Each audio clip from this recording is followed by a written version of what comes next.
नमस्कार, हेलो जिंदगी में आप सभी दर्शकों का हार्दिक स्वागत है। आजकल की भागती दौड़ती जिंदगी में हमारे लाइफस्टाइल को बहुत ज्यादा बदल दिया है। इस बदलते लाइफस्टाइल की वजह से अक्सर हम लोग स्ट्रेस, डिप्रेशन, अनिद्रा जैसी कई सारी समस्याओं से हम घिर जाते हैं। हम समाधान ढूंढना चाहते हैं कि आखिर इससे निजात कैसे पाई जाए। लोग कई उपचार भी कराते हैं, सालों साल लोगों का उपचार चलता है, लेकिन कोई फायदा नहीं दिखता है। लेकिन ऐसी बहुत सी पद्धति है। अगर हम खास तौर से अपने भारत देश की बात करें, हमारे हिंदुस्तान में जिस तरीके से हम विविधता देखते हैं हमारी संस्कृतियों में, उतनी ही विविधता यहाँ पर चिकित्सा पद्धतियों में भी है।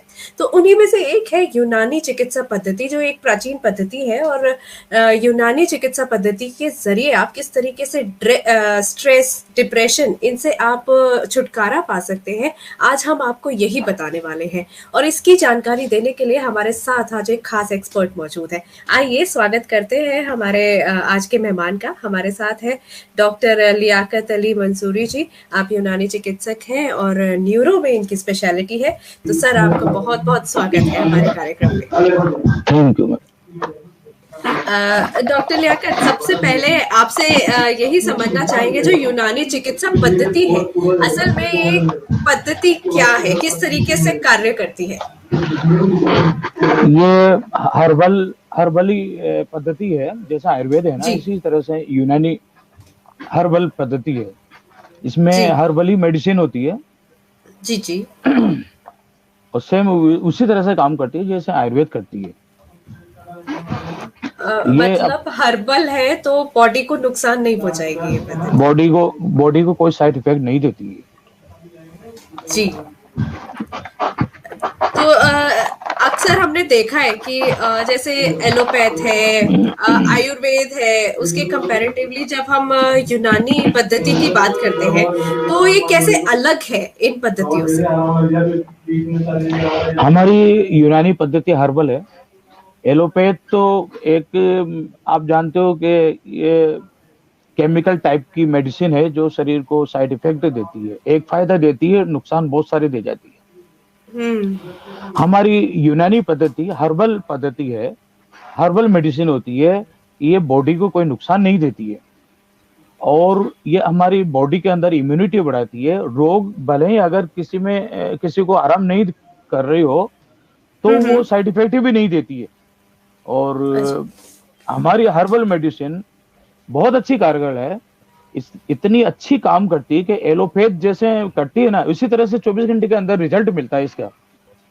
24 घंटे के अंदर रिजल्ट मिलता है, जबकि एलोपैथ तो आप जो समझ लीजिए कि 24 घंटे तक ही काम करती है, फिर 24 घंटे बाद लेनी पड़ती है।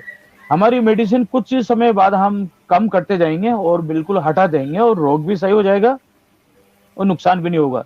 एलोपैथ के साथ ये समस्या है कि वो सारी जिंदगी चलती है। न्यूरो डिसऑर्डर जैसे एंजाइटी है, इंसोम्निया है, नींद नहीं आना वगैरह, उसमें क्या एलोपैथ दवाइयां सारी जिंदगी चलती है। हमारी यूनानी में ऐसा नहीं है। हम 2-3 महीने, 4 महीने, ज्यादा से ज्यादा 6 महीने हम स्टेज में एंजाइटी में मेडिसिन देंगे और धीरे धीरे वो कम करके हम हटा देते हैं, तो वो हमेशा के लिए सही हो जाता है। उस दवा का आदी भी नहीं होता है वो। जी। अभी जैसे आपने कहा कि ये इतनी कारगर साबित होती है यूनानी पद्धति, तो सिम्टम्स जो इस बीमारी के होते हैं, तो आप किस तरीके से मतलब पता लगाते हैं? हम सिम्टम्स जानना चाहते हैं। जैसे अगर हम स्ट्रेस से कोई ग्रस्त है या डिप्रेशन से कोई ग्रस्त है, तो किस तरीके के वो सिम्टम्स उस मरीज में नजर आते हैं कि उसको उपचार कराना पड़े? हमारे पास स्टेज का पेशेंट आता है, वो कहता है कि साहब मेरा दिल धक धक करता है, मुझे घबराहट सा रहता है, मेरा दिमाग एक जगह नहीं रहता है, चलता रहता है, नींद नहीं आती है, मुझे कभी तो पसीना आता है, कभी घबराहट होता है, कभी मैं सही भी हो जाता हूँ। इस तरह से वो स्ट्रेस में ये बातें करता है। टेंशन में रहता है, वो नई नई बातें करता रहता है, अपने आप से भी करता है बात, अगर वो दूसरे से भी करता है तो कंटिन्यू करता है। तो इस तरह की स्टेज प्रॉब्लम होती है, तो वो पूरी जिंदगी एलोपैथ पे तो निर्भर रहेगा। हमारी दवाई 4-6 महीने में हम उसको ठीक करके और मेडिसिन हटा देते हैं, बिल्कुल सही हो जाता है। स्टेज के मैंने कई सारे केस सही करे हैं। मैं देवली टॉक में कार्यरत हूँ, गवर्नमेंट डॉक्टर हूँ मैं, राजकीय यूनानी औषधालय देवली में पोस्टेड हूँ मैं। मेरे पास बहुत दूर दूर से पेशेंट आते हैं वहां पर, मेरा यूट्यूब में चैनल भी है न्यूरो पॉइंट, उस पे कई सारे केस ऐसे हैं जो सही होते हुए आपको बातचीत करते हुए मिल जाएंगे। जी जी जी। जी। अ, जी मैडम। जैसे आपने अभी जिक्र किया कि कई सारे पेशेंट्स जो दूर दूर से आपके पास आते हैं और उनकी मेडिसिन पूरी तरीके से आप खत्म करके उनको क्योर कर चुके हैं, तो हम कुछ आपके ऐसे कुछ केसेस का हम जिक्र सुनेंगे। ऐसा कोई वर्स्ट केस आपके पास आया हो जो अब बिल्कुल ठीक हो चुका है? मेरे पास नाम तो मुझे पेशेंटों को पता नहीं है, बहुत सारे पेशेंट है इस जी तरह के। जी तो मेरी यूट्यूब चैनल में मिल जाएंगे इस तरह के केस कई सारे, जी न्यूरो पॉइंट के नाम से हैं। जी जी जी जी। कोई नाम ऐसा तो मुझे केस आपको याद हो? नहीं, नाम की कोई जरूरत नहीं। कोई ऐसा केस आपको याद हो कि ऐसा वर्स्ट केस था और आपने मतलब यूनानी चिकित्सा पद्धति के जरिए वो बिल्कुल क्योर हो चुके हैं, अब बिल्कुल दवाई नहीं ली? जी नाम याद आया मुझे, सलीम नाम था। जयपुर में ही जी ये एमडी रोड पर रहता है, सलीम नाम से। जी। उसको उसको स्टेज की प्रॉब्लम थी, नींद नहीं आती थी, दिल घबराता था, पेल्पिटेशन बढ़ जाती थी उसकी। तो मैंने हम्म। उसका ट्रीटमेंट किया, वो बिल्कुल ठीक है आज, बिल्कुल ठीक है। जी जी जी मेरे यूट्यूब चैनल पे भी मिल जाएगा उसका नाम। जी जी जी। जिस तरीके से हम डिप्रेशन की बात करते हैं सर, तो हम्म। डिप्रेशन के कहते हैं कि कुछ लेवल्स होते हैं।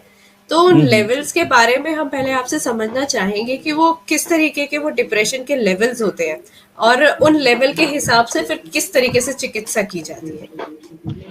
फर्स्ट लेवल तो ये होता है मैडम कि उसको जैसे नींद नहीं आना और थोड़ी हम्म। बहुत उसकी पेल्पिटेशन होना। तो पहली स्टेप तो ये होती है। दूसरी तो ये होती है कि वो मैं रात भर जो है ना, सबको जगा देता है, मुझे नींद नहीं आ रही है, हंगामा करता है ना। और हम्म। वो बीमार सा हो जाता है, खाना पीना छोड़ देता है। हम्म। और तीसरा वो होता है कि वो तीसरी लेवल में तो ऐसा लगता है जैसे मेनिया हो गया हो, पागलपन शुरू हो जाता है उसका।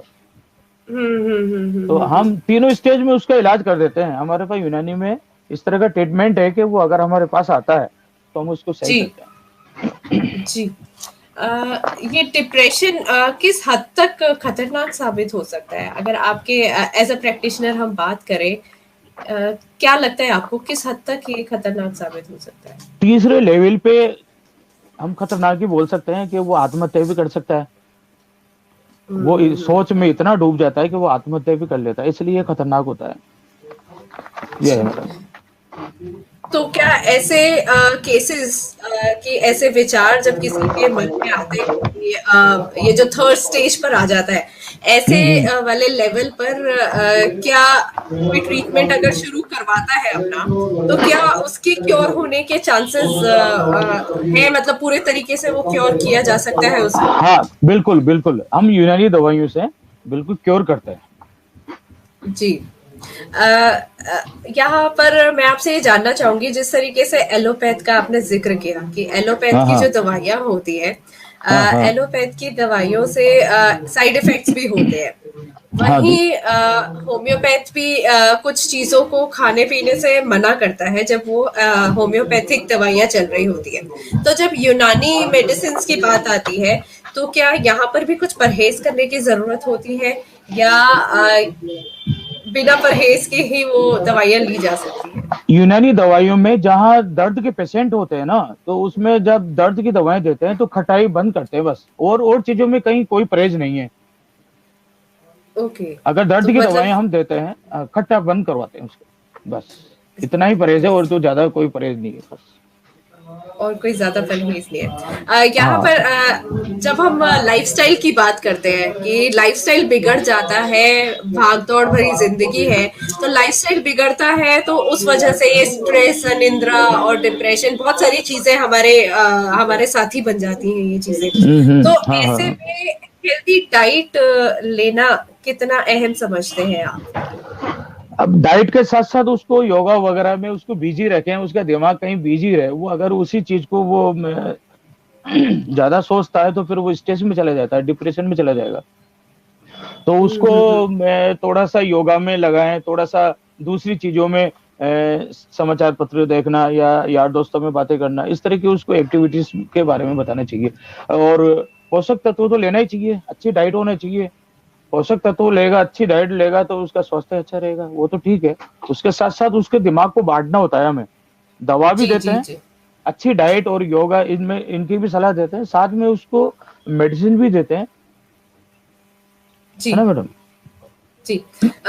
यूनानी मेडिसिन्स की जब बात आती है तो चाहे किसी भी समस्या के लिए यूनानी मेडिसिन्स दी जा रही हो, तो हुँ, हुँ। क्या यहाँ पर ये ध्यान रखना ज़रूरी है कि किसी इंसान की कोई पहले से किसी और बीमारी का, पुरानी बीमारी का ट्रीटमेंट अगर चल रहा हो, तो क्या कुछ ऐसा है कि यूनानी मेडिसिन्स में कुछ स्पेसिफिकली कुछ चीज़ें उनके लिए मना कर दी जाएँगी? या नहीं, कुछ साइड अगर इफेक्ट हो सकता है? अगर अगर दूसरी बीमारी साथ में है, जैसे हाइपरटेंशन है, ब्लड प्रेशर हाई है, तो उनके लिए जैसे नमक कम है या चिकना वगैरह कम करते हैं, तो वो चीज़ तो साथ में रहेगी उसकी। या हुँ, हुँ, हुँ। शुगर है हुँ, तो हुँ, हुँ, सारा हुँ। मीठा बंद रहेगा उसके लिए। तो वो हमारी दवा जब हम देंगे तो उसमें भी मीठा नहीं होना चाहिए, मीठी कोई चीज़ दवा नहीं होना चाहिए। तो वो परहेज़ हुँ, तो हुँ, साथ हुँ, में हुँ। चलेगा मैडम, साथ में चलेगा ओके। वो परहेज़ के। तो क्या इनका दूसरी मेडिसिन्स अगर कोई ले रहा है, जैसे कुछ लोग हम अगर आजकल के दौर में देखें, थायराइड, डायबिटीज़ इस तरीके की समस्या ऑलरेडी बहुत सारे लोग ग्रस्त हैं इन चीज़ों से। और वो हाँ जी आपके मैडम। पास अगर डिप्रेशन, स्ट्रेस या और किसी चीज़ का वो इलाज करवाने आता है, तो इस केस में क्या रिएक्शन हो सकता है, क्योंकि वो कोई और मेडिसिन्स भी ले रहा है और यहाँ से जब वो आपसे मेडिसिन्स ले रहा है यूनानी पद्धति से, जब चिकित्सा की जा रही है, तो क्या कोई रिएक्शन हो सकता है या फिर नहीं हो सकता, नहीं। ये हर्बल ओके, मेडिसिन है, इसका कोई रिएक्शन नहीं है, कोई रिएक्शन नहीं है। कोई रिएक्शन नहीं है मैडम। ओके, तो यानी कि इसको हम कह सकते हैं कि ये सबसे माइल्डेस्ट फॉर्म होगी जी, मेडिसिन की। Yes madam. जी। आपने जैसे न्यूरो से आप एक्सपर्टीज हैं, आप बहुत सारे पेशेंट्स का आप इलाज करते हैं। अब हुँ, हुँ। ऐसे में अगर हम एज फैक्टर को लेकर आए, क्योंकि आज के दौर में हर किसी को अगर हम देखें एज फैक्टर के हिसाब से, चाहे वो छोटा बच्चा हो, चाहे वो मिडिल एज का हो या फिर कोई बुजुर्ग हो, हर कोई अपनी अपनी जगह पर किसी न किसी परेशानी से जूझ रहा है और वो कभी ना कभी अपने लाइफ में किसी पड़ाव पर वो स्ट्रेस, डिप्रेशन ऐसी परेशानियों से वो जूझता है, का शिकार होता है। तो अगर हम स्पेसिफिकली अगर सबसे पहले बच्चों की अगर हम बात करें, अगर बच्चों के ट्रीटमेंट की बात करें तो उसके बारे में आप क्या कहना चाहेंगे? किस तरीके के चीज़ों का ख़्याल रखा जाता है? मैडम आप बिल्कुल सही कह रहे हैं, आजकल स्ट्रेस सबसे ज़्यादा बच्चे लोग ज़्यादा हैं, मोबाइल में रात-दिन लगे रहते हैं, माँ-बाप को पता ही नहीं रहता है हुँ, हुँ, और हुँ। उनसे उनका अगर मोबाइल छीन लिया जाता है, तो वो स्ट्रेस में आ जाते हैं या उनको मोबाइल नहीं देखने दिया, तो वो स्ट्रेस में आ जाते हैं, तो ऐसे में वो स्ट्रेस में, डिप्रेशन में चले जाते हैं। तो हुँ, हुँ, ट्रीटमेंट हुँ। तो यूनानी उनके लिए भी हम करते हैं, बच्चों का भी ट्रीटमेंट होता है यूनानी से। ओके। और एडल्ट एडल्ट तो भाग-दौड़ में रहता ही है, बुजुर्ग इतने कोई ख़ास टेंशन में नहीं रहते, लेकिन आजकल जो वक़्त है, वो बच्चे ज़्यादा अफ़ेक्ट हो रहा है बच्चों का। हुँ, हुँ, हुँ, हुँ, हुँ।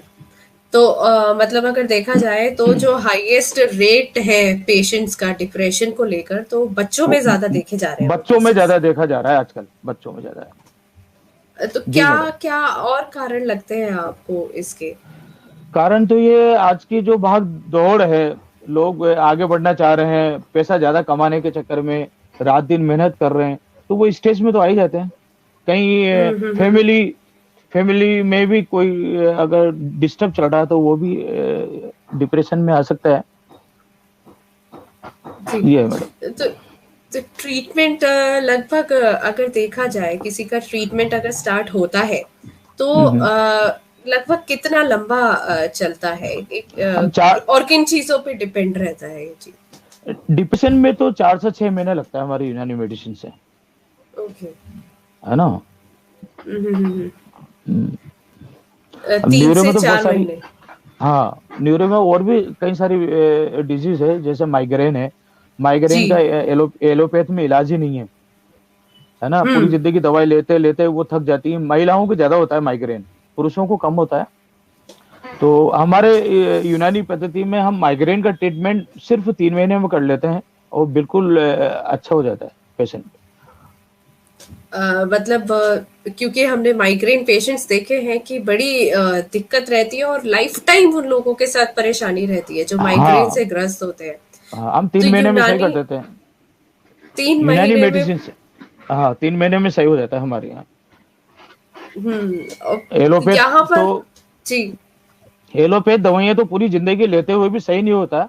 कई बार मैंने देखा महिलाएं बाल पकड़ती है, दीवार के मारती है, इस तरह की हालत हो जाती है महिलाओं की, बाल काट दो, मेरे गर्दन काट दो, इस तरह की हालत हो जाती है माइग्रेन के अंदर। हमारी यूनानी पैथी से, यूनानी मेडिसिन से वो पहले दिन से आराम महसूस करना शुरू कर देते हैं, और जी। मैक्सिमम 3 महीने लगते हैं उनको, बिल्कुल ठीक हो जाती हैं। ऐसे कई पेशेंट है मेरे पास जो सही हो गए हैं, और अभी जिनका इलाज चल रहा है वो बहुत सारे पेशेंट है इस तरह के। ये है मैडम। अगर एज वापस से हम एज फैक्टर पर आते हैं, आपने बच्चों की बात की, बुजुर्गों की अगर बात करें तो यहाँ पे क्या कुछ सावधानियां बरतने की जरूरत है दवाइयां लेते वक्त? दवाएं लेते वक्त तो सावधानी, तो ये ऐसी कोई नुकसान नुकसान देने वाली कोई दवाएं नहीं है। अगर थोड़ा बहुत ज्यादा भी ले ले तो कोई इतना कोई उस पर साइड इफेक्ट नहीं होना है। दवाई वो टाइम पे लें, और खाना खाने के बाद ही लें दवाइयाँ ज्यादातर। तो कुछ एक आध दवाइयाँ होती है जो खाना खाने के पहले होती है, इसमें एहतियात, कोई स्पेशल एहतियात नहीं है। जैसे अंग्रेजी दवाइयाँ रिएक्शन कर जाती है, ओवरडोज हो जाती है, तो वो घबरा जाता है पेशेंट, डिजीनेस हो जाता है, ऐसा हमारे यूनानी में नहीं है। जी। हाँ, यूनानी मेडिसिन की आपने इतनी सारी आपने खूबियां बताई, इतनी क्वालिटीज बताई, लेकिन एक सोचने वाली बात है, एक चिंता वाली बात है कि इतनी हम्म। सारी चिकित्सा पद्धतियां हैं हमारे देश में, और उनमें एलोपैथ के आगे कहीं यूनानी या होम्योपैथ की बात करते हैं, होम्योपैथ भी बहुत लोग अपना लेते हैं, लेकिन हाँ मैडम। यूनानी और आयुर्वेद चिकित्सा कहीं अभी भी थोड़ा सा लगता है कि लोग अपनाने से हिचकिचाते हैं। तो इस बारे में आप बिल्कुल क्या कहना चाहेंगे? मैडम, मैंने इस बारे में तो बहुत बार चैनलों पे कहा है, कई बार मैं अखबार में भी लिखा है कि लोगों को जागना चाहिए, लोगों को यूनानी पैथी आयुर्वेद की तरफ आना चाहिए। लोग समझते हैं कि इनका कोई रिजल्ट नहीं है, या इनका कोई असर नहीं है, या ये बीमारियां ठीक नहीं करती हैं, लोग अभी भी इस तरह से देखते हैं। मैं लोगों को भैया बताना चाहता हूं कि उनको अंग्रेजी दवाई छोड़ के हमारी यूनानी पैथी की तरफ आना चाहिए। ये हर्बल है, इसके कोई साइड इफेक्ट नहीं है, इसके फायदे फायदे हैं, बीमारी को जड़ से खत्म करता है। ऐसा नहीं है कि आज ली और कल फिर बीमारी फिर आ जाए, ऐसा नहीं है। हम जड़ से ठीक करते हैं बीमारी को, हमेशा के लिए। तो लोगों से अपील करूंगा मैं कि सारी ये और दूसरी पैथियों के अपेक्षा यूनानी पैथी पर ध्यान दें, और जो यूनानी चिकित्सक है उनसे सलाह लें जी। समय समय पर, और यूनानी चिकित्सा करवाएं। जी। अ, क्या कुछ टिप्स आप देना चाहेंगे जो यूनानी चिकित्सा की तरफ आना चाहते हैं, या जो लोग अभी यूनानी चिकित्सा करवा रहे हैं लेकिन फिर भी उनमें एक वो भरोसा जगाने के लिए आप क्या कुछ कहना चाहेंगे उनके लिए? मैं तो आम पब्लिक से ही कहना चाहूंगा कि साधारण भोजन करें। बाहर की अदर जो ये लोग भोजन करते हैं बाहर होटलों पे, ढाबों पे, इनमें कहीं केमिकल्स और कहीं मिलावटें होती है। और जो बाहर की जो चीजें खाते हैं, कई तरह की कचौड़ी पकौड़ी वगैरह, ये नहीं खाना चाहिए। घर का ताजा भोजन ले जाएं। अगर कहीं काम ऑफिस में जाते हैं तो अपना टिफिन रखें, जी। और पौष्टिक जूस वगैरह खाली पेट लें, जूस खाली पेट लें, दूध दूध लेते रहें। तो इनका सेवन करोगे, फल फ्रूट का सेवन करेंगे, तो मैं समझता हूँ स्वस्थ रहेंगे। और ज्यादा ख्याली पुलाव बनाते हैं लोग, हवा में उड़ रहे हैं, उससे भी टेंशन डिप्रेशन में आ रहे हैं। तो ज्यादा इस तरह के टेंशन से बचने की कोशिश करें। जी। अच्छा, आप कपिंग थेरेपी एक्सपर्ट भी हैं, आप कपिंग थेरेपी देकर भी आप लोगों को स्ट्रेस से रिलीफ दिलाते हैं, डिप्रेशन से रिलीफ दिलाते हैं। तो उसके बारे में थोड़ा सा आपसे जानना चाहेंगे कि किस तरीके की थेरेपी है और कैसे इससे रिलीफ मिल सकता है? मैडम, ये कपिंग थेरेपी जो है, एक तरीके से सक्शन पैदा करते हैं हम, और स्किन को खींचते हैं बाहर की तरफ, जी। वैक्यूम पैदा करके। वैक्यूम पैदा करके हम जब स्किन को बाहर खींचते हैं तो अंदर हम प्राकृतिक घाव पैदा करते हैं। ओके। प्राकृतिक घाव पैदा करते हैं, वहां जो सेल्स होती है, कोशिकाएं, ऊतक, नर्व, जी। वो डैमेज होती है। डैमेज होती है, हम्म। वहां वहां ब्लीडिंग होती है, ब्लड कलेक्ट होता है। फिर हम जब उस हम्म। कप को, वैक्यूम को हटाते हैं, तो वहां वही प्रोसेस होती है जो अपने घाव होता है, और वो हम्म। घाव में अपना आप ब्लीडिंग रुकती है, अपना आप घाव बढ़ना शुरू होता है, और वहां नई हम्म। सेल्स बनती है, घाव बढ़ जाता है। इसी तरह से हमारी कपिंग थेरेपी में होता है, हम एक प्राकृतिक घाव करते हैं, तो वहां एक ऊतक और मांसपेशियां, नर्व वगैरह जो है उनको डैमेज करते हैं, खींच जी के जी हम जी। उसको ब्रस्ट करते हैं। ब्रस्ट करते हैं, हम्म। वो कुछ सेकंडों से लेके हम 10, 5, 15 मिनट तक उसको वैक्यूम करते हैं, ताकि वो ब्लड कलेक्ट हो जाए। उससे ये होता है कि जो आसपास की जो खराब टिश्यूज हैं जी। और कोशिकाएं हैं, नर्व हैं, वो डैमेज जी। होती है, और वहां हम्म। ब्लड का सर्कुलेशन बढ़ जाता है। ब्लड का हम्म। सर्कुलेशन बढ़ता है, ब्लड के साथ ऑक्सीजन और पोषक तत्व आते हैं, और फिर वहां रिपेयरिंग होती है। तो वहां एक तो ब्लड का ओके। सर्कुलेशन बढ़ा, और ब्लड के साथ हम्म। वहां ऑक्सीजन आया, पोषक तत्व आए, तो वहां वापस वो फैलता है, जो ब्लड कलेक्ट ओके। किया या डैमेज जो हुआ ना पार्ट, वो वापस रिकवर होता है, न्यू सेल बनने लगती हम्म। है। तो रिपेयरिंग होती है वहां पर। रिपेयरिंग होती है, जी। तो जो हमने घाव किया था वो भी रिपेयरिंग होती है, और जो पुरानी जो वहां सड़ी गली या जो टिश्यू से सेल्स पड़े हैं वो भी सही होती है साथ साथ। तो ये प्रोसेस प्राकृतिक है। प्राकृतिक हम घाव करते हैं और उसको प्राकृतिक तरीके से रिपेयरिंग करते हैं। ये तो कपिंग का तरीका यानी है। कि तो कपिंग थेरेपी भी यूनानी थेरेपी, यूनानी ट्रीटमेंट के अंतर्गत आती है। हाँ, यूनानी का पार्ट है ये। जी। पर अक्सर ऐसा लोग कहते हैं कि ये चाइनीज थेरेपी है, तो इसके बारे में क्या कहना चाहेंगे, ये कैसे नहीं अलग मैडम, है? वो गलत है। वो गलत यूं है कि यूनानी चिकित्सकों ने भी इसको इसको करना छोड़ दिया था बीच में। करीब करीब 50 साल से इस काम को छोड़ दिया यूनानी चिकित्सकों ने। अभी सरकार ने हमें इसकी ट्रेनिंग करवाई है, और फिर हमने फिर से शुरू किया है। लोग जो चाइनीज बताते हैं गलत है। मैं आपको थोड़ा सा इसकी पुरानी हिस्ट्री बताता हूँ। 460 ईस्वी में यूनान देश में, ग्रीस देश में ये इसकी शुरुआत जी। हुई थी। वहां हम्म। बुकरात का जमाना था 460 ईस्वी में। उसके ओके। बाद जालिनूस ने इसको फैलाया, और ग्रीस, यूनान देश के अंदर ये यूनानी पद्धति इतनी तेज हो गई थी, इतनी बढ़ गई थी। आपने देखा होगा कि वहां मम्मी तैयार करते हैं, जो जी जी जी। सालों से पड़ी है और आज भी वैसी की वैसी पड़ी है, तो वो पद्धति यूनानी ही है।